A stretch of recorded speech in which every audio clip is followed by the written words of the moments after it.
তো এই তো গরুর মাংস রান্নার প্রস্তুতি। তো এখানে গরুর গোশগুলো ধুয়ে এখানে নেওয়া হয়েছে।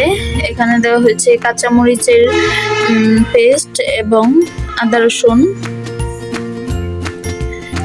এরপর আমি যাবতীয় যা মশলা আছে সব দিয়ে একবারে কষিয়ে তারপর রান্নাটা বসাবো। দেওয়া হলো মরিচ গুঁড়ো, এরপর দিয়ে দিব হলুদ গুঁড়ো, এরপর লবণ দিয়ে দিব। তো এইভাবে কষিয়েও কিন্তু রান্নাটা ভালো হয়।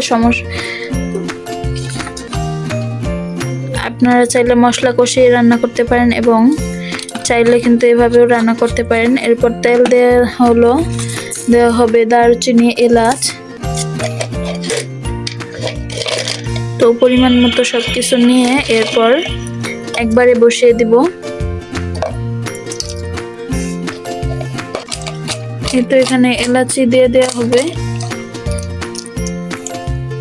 এখানে গরুর গোশ রয়েছে 1.5 কেজি পরিমাণের। তো গোশের পরিমাণ অনুযায়ী আমি সবগুলো মশলা দিয়ে দিব এবং সাথে পেঁয়াজ কুচিগুলো দিয়ে দিব। দিয়ে একবারে মাখিয়ে একবারে বসিয়ে দিব।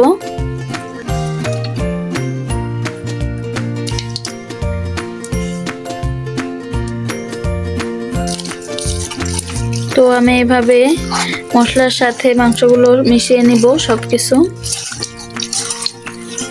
এরপর আমি বসিয়ে দেব।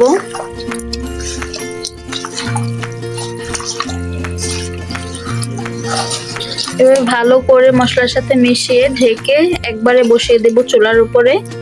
তো ভিডিওটা লাস্ট পর্যন্ত দেখতে থাকুন এবং আমার ভিডিওটাতে একটি লাইক করুন, চ্যানেলটা সাবস্ক্রাইব করে দিন।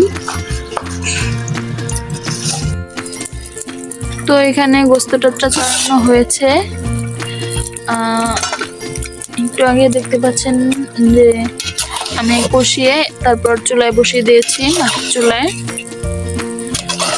তো এটা আমি ভালোভাবে কিছুক্ষণ কষিয়ে নেব। এরপর দেখা যাক কি করি।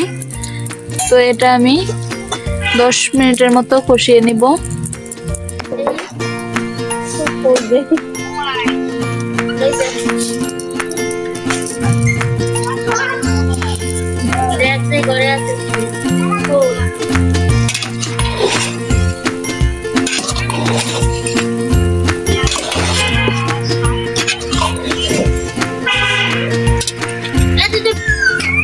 এই তো গরুর গোশটা কষিয়ে এখন ঝোল দিয়ে নিলাম। তো ঝোলটা আর একটু শুকালে আমি চুলা থেকে নামিয়ে দেব।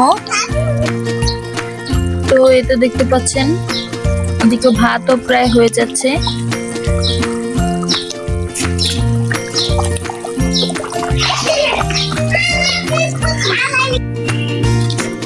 এই তো গরুর গোশ রান্নাটা প্রায় শেষ। তো এখন আমি বাটিতে উঠিয়ে পরিবেশন করে নেব। তো সবাইকে ভিডিওটা দেখার জন্য ধন্যবাদ। সবাই আমার ভিডিওটাতে লাইক করবেন এবং চ্যানেলটি সাবস্ক্রাইব করবেন।